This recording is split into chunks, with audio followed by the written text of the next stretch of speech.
Hello guys, good morning. So welcome back to my YouTube channel. This is Otto Boyson. So magpapalit tayo ng kadena bracket. Yan yung papalitan natin. Ito yung mga kadena sprocket cable. So yan. Tanggal na natin muna yung kadena.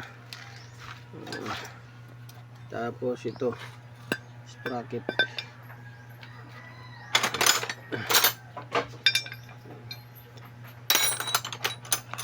Yan. So papalit tayo dahil pudpud na at umano na siya, mabilog yan. Yung socket dapat socket type 12. Basta yung mga tinanggal mo, huwag mo na ibalik yung mga tinanggal mo.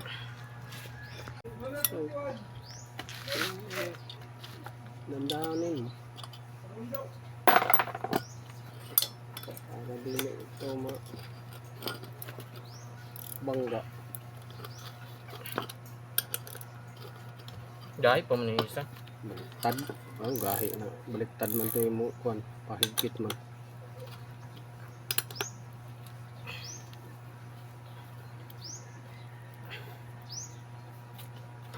Ito pa. Patayo. Adaw kay dibiring ito. Ini kuwan. Butak.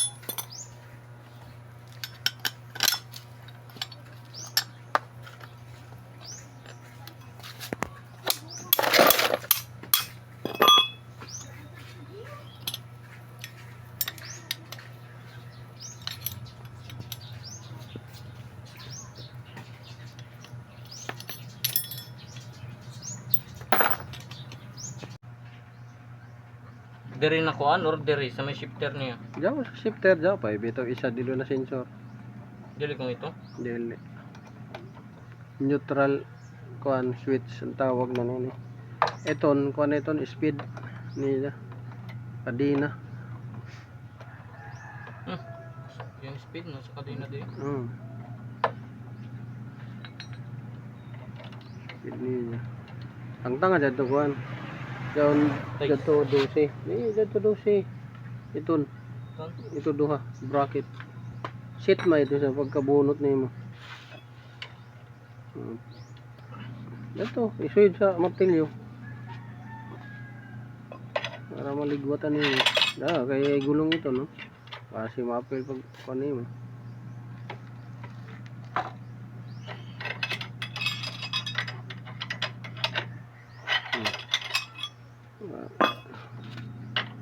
Di na ka magtang-tang dito pin. Yung mga tagamit, di na nimi ibalik dito para lagay mo lang dyan. Naman lock. Yun din, isama. Asan yun? Sabi mo. Ito. Isahan.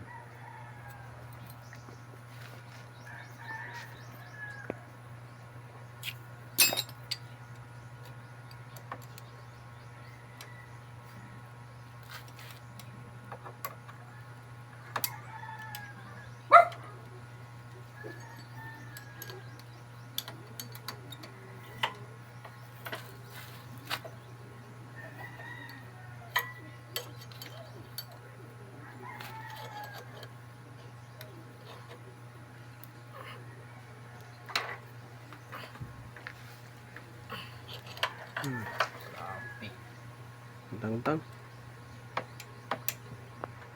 Duk-duk ka.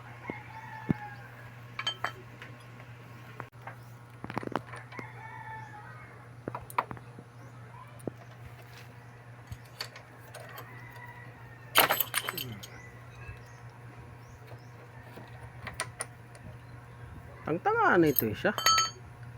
Hindi siya makuhaan kay masangko diri. Sabit ba? Ito na kuhaan.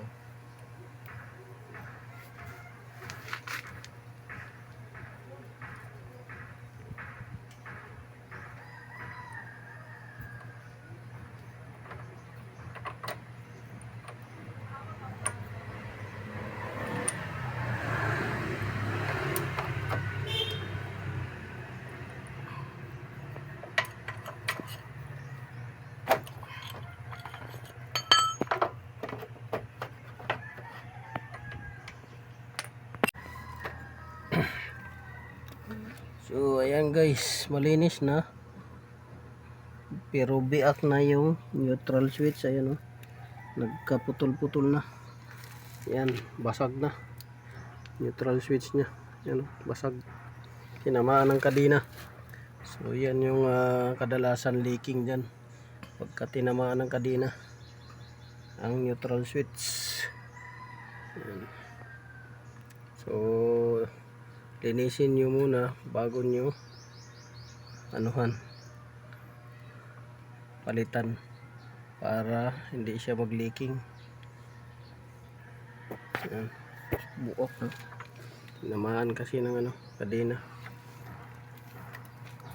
Butang yan ay jornan kuan. Sealant siguro. Tapuhi daw siya. Tangan nato sealant. Yung paligid niya.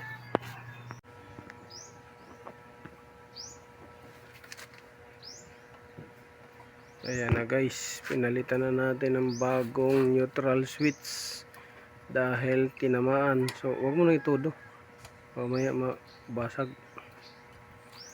Nakalapat na? Ha? Dapat na.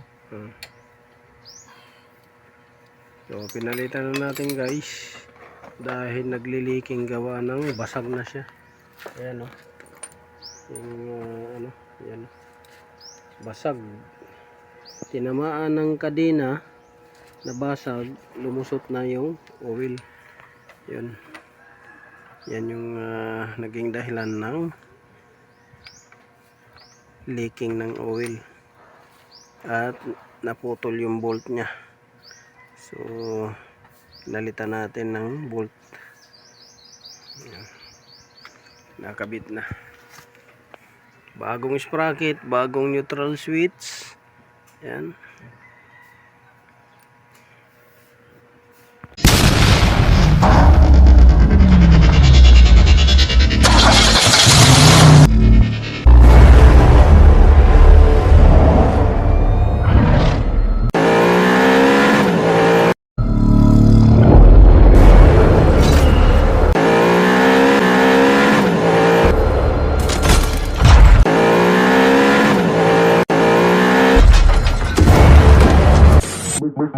Make